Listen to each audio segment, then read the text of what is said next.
Assalamualaikum warahmatullahi wabarakatuh. Alhamdulillah, alhamdulillahi rabbil alamin. Assalatu wassalamu ala asrafil anbiya'i wal mursalin. Sayyidina wa maulana Muhammadin. Asyhadu an la ilaha illallah wa asyhadu anna Muhammadar Rasulullah. Allahumma salli ala Sayyidina Muhammadun musahbihil wal ikram. Ya wal jalil wal ikram. Allahumma salli wa sallim wa barik wa karim ahzanil nabil karim. Allazi min jamalika wa innal ladzi fin jalalika wa innahu fin kitabika wallazi wat-tahirin wa mujahidin amma ba'du. Ibadullah wa ittaqullah. Bersyukur kita kepada Allah dengan mengucapkan alhamdulillahirabbil alamin atas segala karunia limpahan rahmah dan hidayahnya. Serta dengan izinnya juga kita dapat menjalankan amanahnya, beramal, beribadah, dunia akhirat, zahir dan batin. Bersalam kita tidak akan pernah kita lupakan. Marilah sama-sama kita panjatkan kepada junjungan kita Nabi Allah, Nabiul Akhirul Zaman, Rasulullah Muhammad sallallahu alaihi wasallam. Atasnya, untuknya, salawatnya kita kalamkan dengan membaca Allahumma sholli ala Sayyidina Muhammad wa ala alihi Sayyidina Muhammad. Para jemaah yang dirahmati Allah, yang dimuliakan Allah, para sahabat, para batku, para umat, para muslim, muslimat yang seiman, rahimakumullah.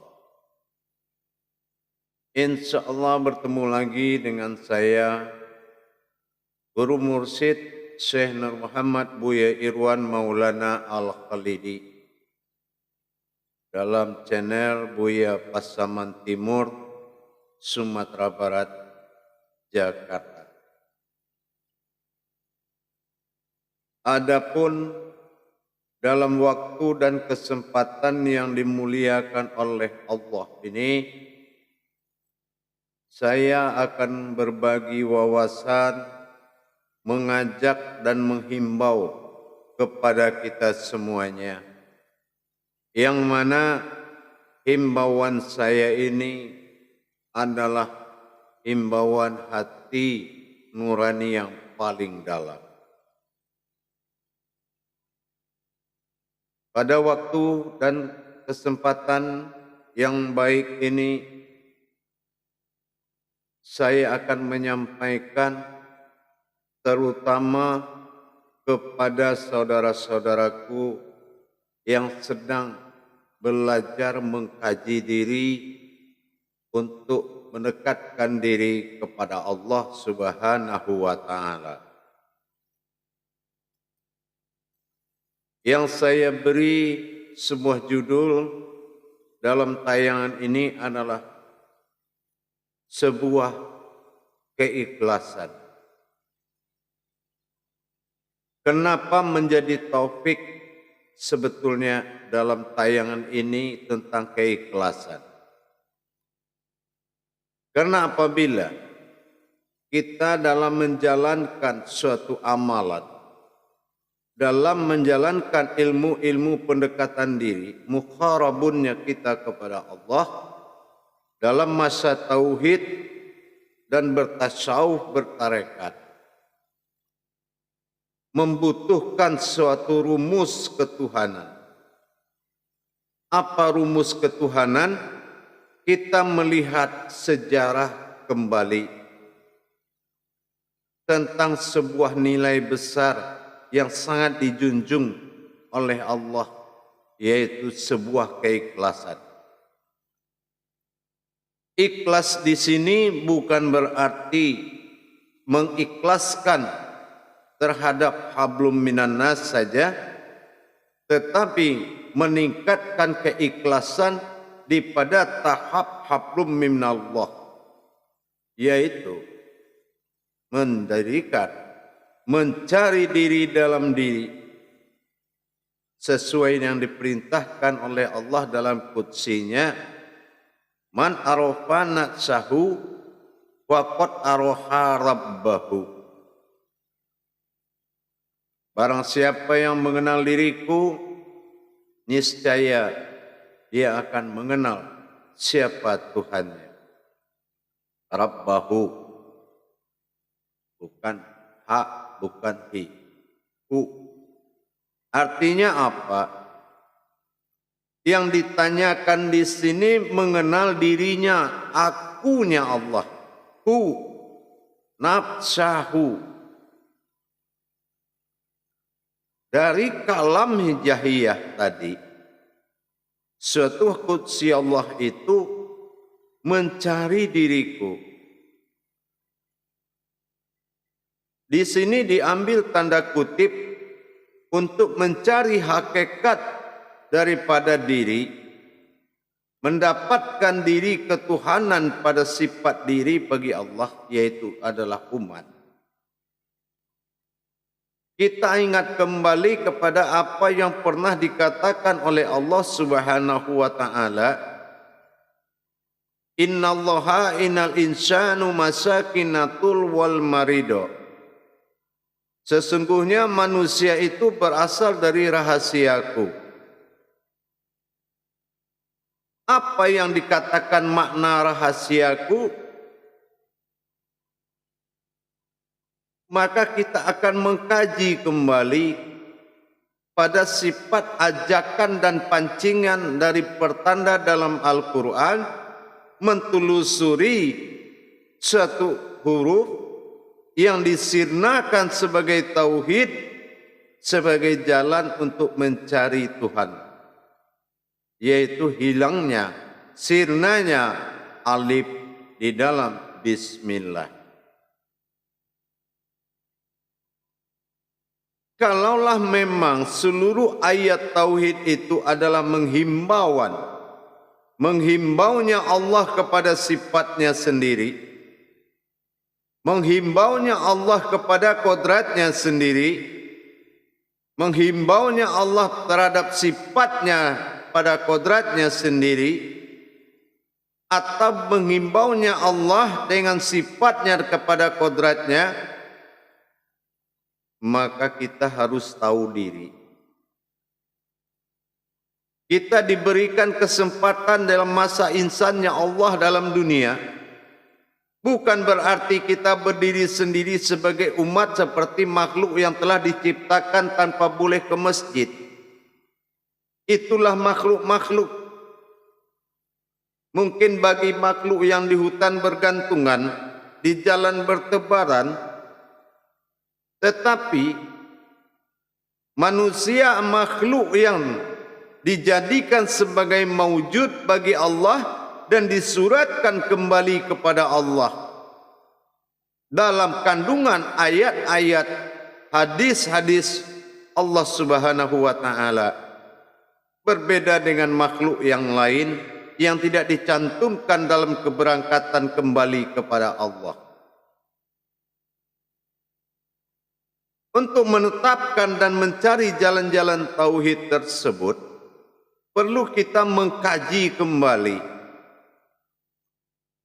Kalaulah kita pernah mengkaji daripada tauhid diri sifat Allah kepada dirinya sendiri, maka kita telah mendapatkan kabar dan berita dari syiarnya para wali Allah, para guru-guru, bahwasanya kita ini adalah sebuah makhluk pewaris, sebuah wujud pewaris yang mana termasuk dalam perjalanan besarnya Allah peringkat ketujuh setelah luputnya pecahnya 7 bagian Al-Ikhlas.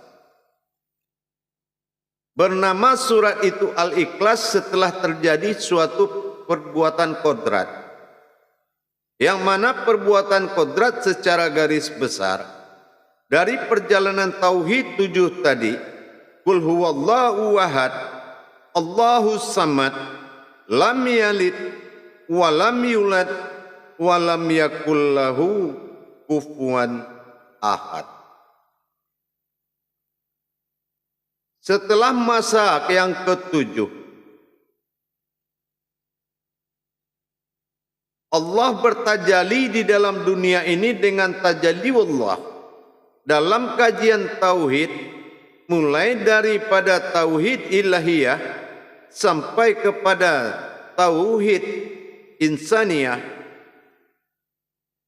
ternyata perjalanan daripada sebuah perjanjian besar, yang mana manusia adalah bukti nyata dari sejarah besar tersebut. Terjadinya kata amal dan ibadah karena terwujud 2 dari sifat ketuhanan bagi Allah.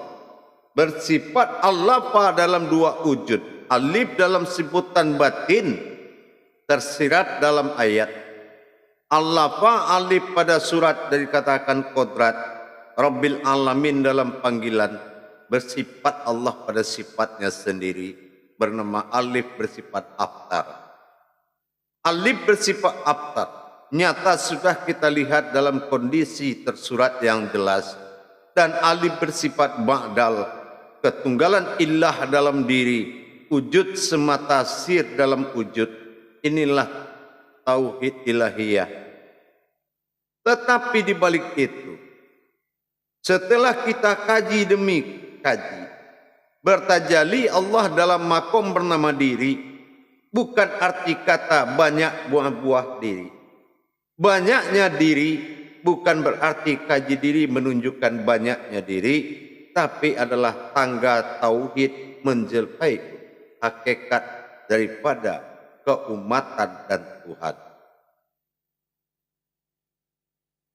Awalul wajibin alal hinsani umumai fi fatul illahi bi istighoni. Pertama-tama yang wajib bagi umat adalah mengenal aku dengan sejadi-jadinya, dengan seyakin-yakinnya, istighoni, di atas hakulnya yakin. Untuk mendekatkan diri kepada Allah, kita capai seluruh kajian, kita dirikan seluruh kajian sampai daripada syariat sampai kodrat daripada makrifat, sampai kita kaji tarekat, kita kaji tauhid, kita kaji tasawuf. Tetapi kalau memang ternyata di dalam temuan kajian tersebut man arafa nafsahu wa qad araha rabbahu, mencari dirinya Allah di dalam diri kita, itu adalah dinamakan diri hakikat. Bersandarnya kewarisan Allah pada diri, berwarisnya Nabi kepada umat. Apa yang kita warisi, kita telah pernah mengkajinya selama ini dalam belajar. Berwaris Adam nurani pada diri jasad pada maujud, berwaris Muhammad pada zatnya Allah rohani bagi kita, dan berwarisnya Allah dalam tajalli batin nyawa bagi kita. Ternyata diri hakikat tersebut adalah nuraninya Allah, rohaninya Allah, dan rabbaninya Allah pada nyawa. Rabbani adalah total kekuasaan lahir dan batin. Kodrat ada tetapi belum hayat, maka Allah menciptakan kodratnya sendiri. Allah namakan diri sifatnya yang ada pada diri kita adalah kodratnya sendiri. Apa yang dikatakan kodratnya sendiri? Kodrat iradat ilmu sama basar kalam hayat bersifat Allah pada zat. Tetapi di dalam itu la maujudun illallah, la sami'un illallah, la basirun illallah, la mutakhalimun illallah, la hayyun illallah, la ilmun illallah, la iradun illallah, la qadirun illallah. Ada lagi diri yang hak di dalam diri yang bersifat. Ini adanya di mana? Wa fi anfusikum afala tubsirun. Carilah di dalam dirimu sendiri. Setelah kita mengkaji kodrat, ketemulah diri. Dalam diri ada diri lagi. Wa fi anfusikum afala tubsirun. Barulah hayat jasad ini dinamakan diri yang hak. Nah, setelah kita kaji demi kaji, ternyata kita hanyalah suatu masa bagi Allah bersifat keinsanan dalam dunia, bersifat kodrat dalam ibadah. Kalau kita sudah mendapatkan paham kekajian tauhid, mengenal diri adalah mengenal Allah. Ternyata diri adalah miliknya Allah. Dua suatu pertanyaan. Sudahkah kamu ikhlas? Dan apakah kamu sami'na wa ta'na terhadap itu? Kalau Allah bilang la maujudun ilallah, tidak ada yang maujud selain daripada aku. Apakah kita masih berada dalam posisi kemanusiaan? La qadratan fil jazatin alal adam, la qadrati fi ruhani alal Muhammad, la qadrati fi ruhi ilallah. Belumkah juga kita paham kepemilikannya? Para jemaah yang dirahmati Allah, rahimakumullah. Bagaimana bisa sebuah kodrat lain tanpa kodratnya Allah tidak bersekutu menghadap Allah? Kita perumpamakan seperti tunjuk ke dalam telunjuk. Kalau telunjuk bertemu telunjuk, di mana perbedaannya? Tidak ada perbedaan. Wujudnya sama, wujudnya sama. Kodratnya sama, kodratnya sama. Apanya yang beda? Satu kiri, satu kanan. Ah, inilah puncak daripada ikhlas tadi. Kamu berkodratkan Allah tapi tidak mau menjadi umat.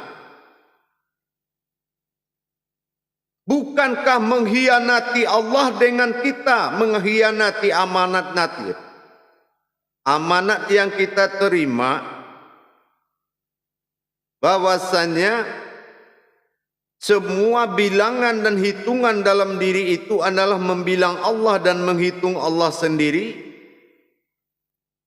Dipertandakan inna lillahi, alif kembali kepada alif. Maka kita harus mengikhlaskan haknya. Kalau kita mengkaji dan menjadi seorang murid dan mengkaji jalan-jalan tauhid, tapi kita tidak ikhlas tentang pernyataan Allah tentang kita, Allah mana yang akan dijadikan Tuhan? Karena sejarah itulah yang bisa memberangkatkan kamu, menetapkan umat dan Tuhan. Kalau kamu ikuti tajalinya. Mulai dari tempatnya, apapun yang dilakukan, kaji apapun dalam tauhid dibahas, Maujudnya adalah kita sendiri.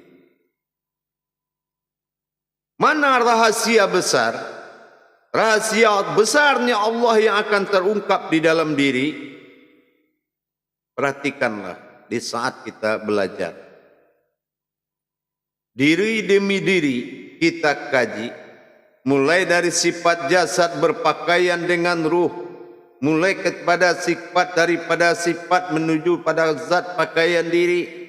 Mulai dari Rabbani pada jasad mencapai diri insani. Mulai jauhar basita pada jasad sampai kita mendapatkan diri batin. Mulai dari sifat dari ayan karajiah pada jasad sampai ayan sabitah. Dan terus meningkat kepada 7 makom diri. Tapi kalau tidak ikhlas kemanusiaan kita, lepas dari merasa memiliki, maka sungguh kerugian itu semakin nyata.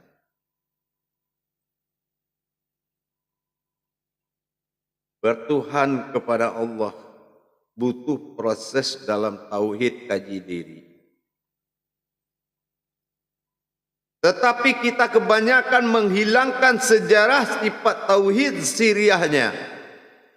Usuluddin tidak pernah dibahas oleh seorang guru, tapi agama dibahas, solat dibahas, zikir dibahas, tapi yang bersolat dan yang berzikir tidak pernah dibahas. Akhirnya kodrat itu tetap kodrat syariat.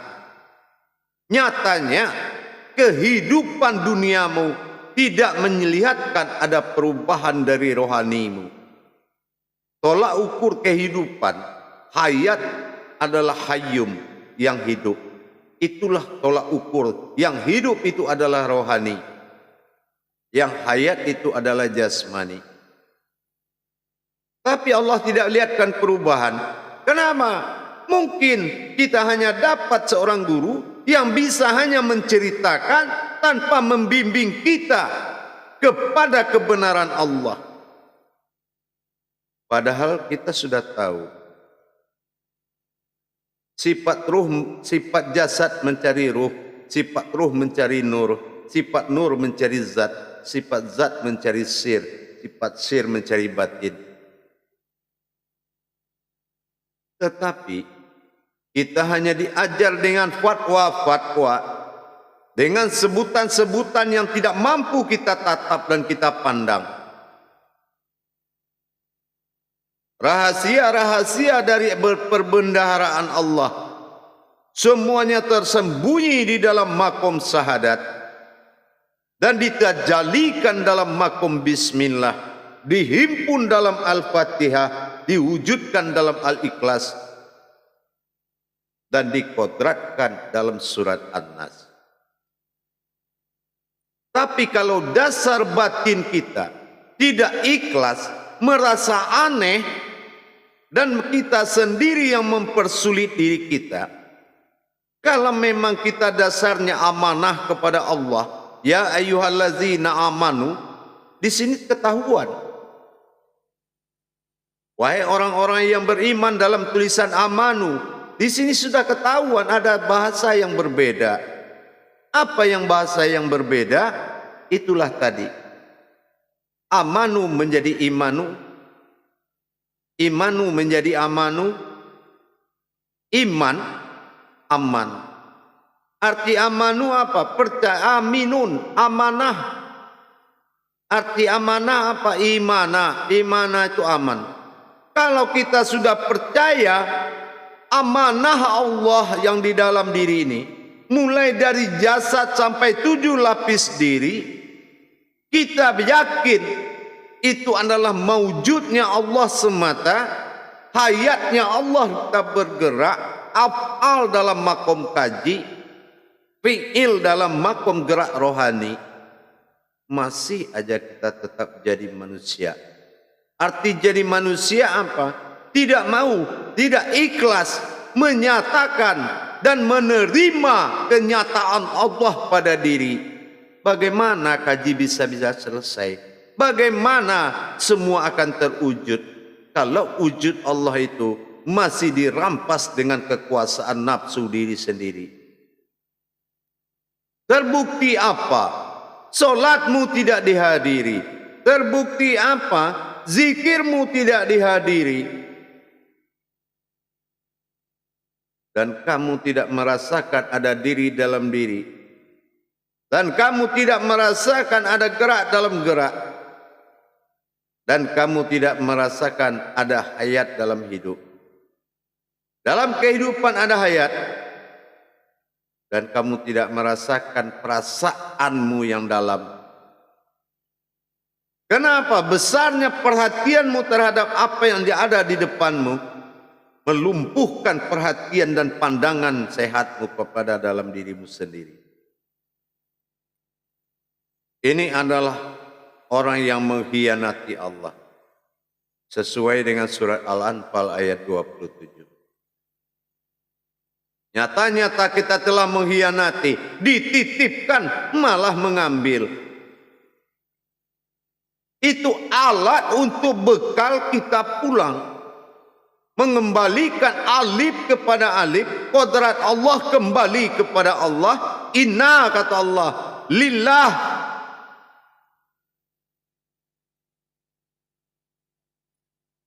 Alif kembali kepada alif, inna lillahi. Marilah para sahabat, para kerabat, kita tingkatkan keikhlasan diri kita. Kita tingkatkan keikhlasan diri kita. Kita terima apa adanya kenyataan Allah pada diri. Kalau memang kita ini adalah kenyataan Allah yang hayat di muka bumi, kenapa kita harus berpikir kita Tuhan-Tuhan dan kita tidak bisa jadi Tuhan? Memang tidak ada yang mampu jadi Tuhan, tapi kalau Tuhan jadi kamu, ada enggak syaratnya yang kurang? Tidak ada, semuanya lengkap. Tapi kalau kamu jadi Tuhan, tidak akan mungkin karena tidak ada hakmu di situ. Sesuai dengan perjanjian. Iyyaka na'budu wa iyyaka nasta'in. Masih kana bin kana. Iyyaka na'budu wa iyyaka nasta'in. Masih satu kepada yang satu. Lihat contoh hati Allah Tuhan pada ilah tunggal pada diri. Apa katanya? Kepada sifat sifat zat awal berkodrat pada Allah. Bernasmakan Allah. Qul huwallahu ahad. Katakanlah Allah itu satu. Tapi dalam kalimatnya diikuti oleh keganjilan. Qul hu. Katakanlah aku. Hu. Allah yang satu. Di dalam ahad tadi terciptalah kata aku. Inilah yang mempertahankan illah. Coba bayangkan jemaah kalau tulisan kalimat Allah ini tidak ada harfiahnya. Pasti kita baca dengan illah, yaitu Tuhan. Tapi Allah bekali kita dengan harfiah. Apa harfiahnya? Ada jiwa, ada batin, ada akal, ada iman, ada ilmu. Itu yang dikatakan hamzah, dhammah, sukun. Semua daripada sifat harfiah. Itu untuk apa? Untuk mendapatkan kodrat dirinya sebagai tumpangan oleh Allah. Qalbi mu'mini baitullah. Qalbi orang yang berilmu itu adalah rumahnya aku, kata Allah. Para jemaah yang dirahmati Allah, mari kita tingkatkan keikhlasan diri kita. Kaji, kalau semakin dikaji, semakin tidak bertemu apa yang dikaji, melainkan perjalanan menuju Allah. Kaji itu jalan, tapi jalan yang berwujud, jalan yang ada menuju sebuah tempat. Apa yang dikatakan jalan menuju sebuah tempat? Kembali kita melihat nurani pada sifat jasad dalam pegangan ruh dalam jasad. Bagaimana nurani kembali menjadi sifat zatnya bagi Allah, maka tenggelamlah ruh ke dalam nurani, nurani tenggelam kepada zat, zat tenggelam kepada wujud-wujud, duduk dalam sir batin yang ada. Itulah sirnya wujud Allah dalam wujud. Itulah sirnya Allah. Berarti apa? Yang kita kaji semua adalah tajalliullah pada jasad, tajalli sirullah pada diri. Sifat 7 dikatakan berupa sifat. Sifat 3 dikatakan bersifat kodrat. Dan sifat 4 berkatakan sifat alam. Maka kita tingkatkan keikhlasan kita. Apa ikhlasnya? Kalau memang kamu mengakui Allah itu Tuhanmu dan kamu kaji di dalam dirimu adalah sifat bagi Allah, bernamakan diri pana sifat dalam diri kita. Panafillah, berdiri panafillah menghadap alam bakofilah menuju Tuhan yang billah, itu butuh adalah kodrat Allah yang nyata. Kalau memang itu dikaji, kenapa merasa kamu mengkaji? Harusnya kamu merasa mengkaji dirimu sendiri. Awalnya kamu tidak tahu diri, mengkaji mencari diri, dalam mengkaji kehilangan diri, hanya bertemu dengan sesuatu yang berdiri. Allah Subhanahu wa Ta'ala yang ingin dipanggil namanya Muhammad. Ilah pada Tuhan Tunggal Wahid ingin dipanggil namanya Allah. Inilah syahadat dan salawat yang dikembangkan dalam agama yang menjadi tauhidin.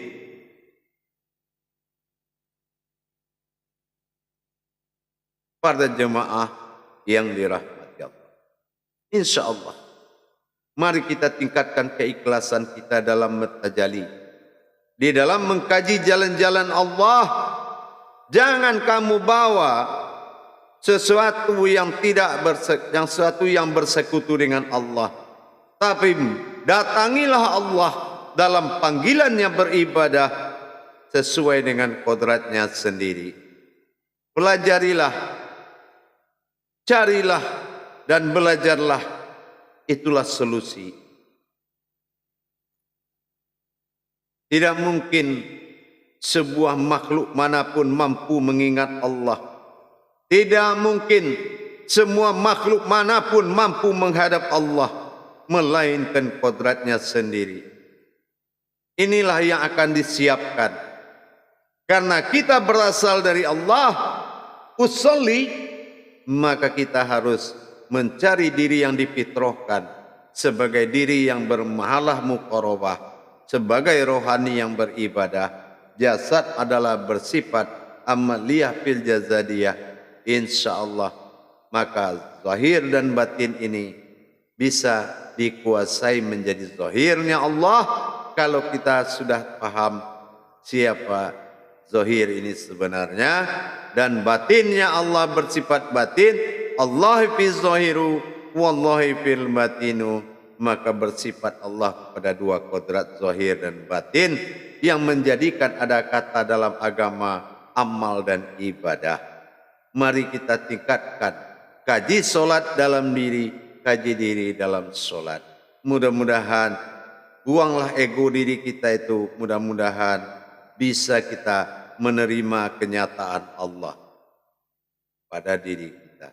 Insya Allah para jemaah sekalian, mudah-mudahan bermanfaat buat kita, wawasan dalam rangka meningkatkan keikhlasan kita dan menerima kenyataan Allah pada diri.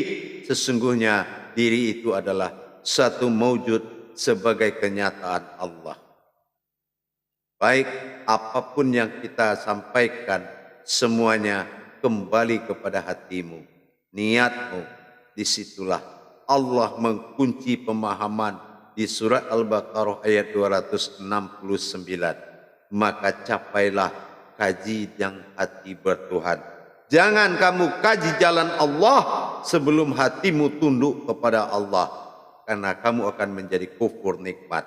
Tapi kalau kamu bisa bersyukur dengan nikmat Allah, nikmat yang besar adalah kaulah menjadi zahir dan batinnya Allah sebagai umat yang dimuliakan di muka bumi ini.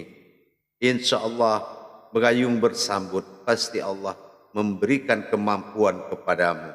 Tapi jangan kamu mewujud di dalam wujudnya Allah, dan jangan kamu membesarkan dirimu di jalan Allah, tapi besarkanlah Allah di jalan dirimu. InsyaAllah ikhlas inilah yang paling diutamakan setelah kamu mengkaji siapa diri kita yang sebenarnya sebagai makhluknya Allah. InsyaAllah, baik para jemaah sekalian, para hadirin yang dirahmati Allah, mudah-mudahan apa yang kita bagi-bagi wawasan tadi bermanfaat hendaknya. InsyaAllah mudah-mudahan bagi yang ingin memperdalam segala bentuk kajian di YouTube Buya Pasaman Timur, silakan menghubungi nomor HP, nomor WhatsApp yang ada di YouTube. Mudah-mudahan bisa memenuhi suatu persyaratan-persyaratannya, dan silakan menjadi murid bimbingan untuk menuju mabrurnya ibadah, mustajabnya ilmu. InsyaAllah barokah dunia akhirat. La haula wa la quwata illa billah. InsyaAllah para jemaah. Akhirul kalam, wabillahi taufiq wal hidayah. Assalamualaikum warahmatullahi wabarakatuh.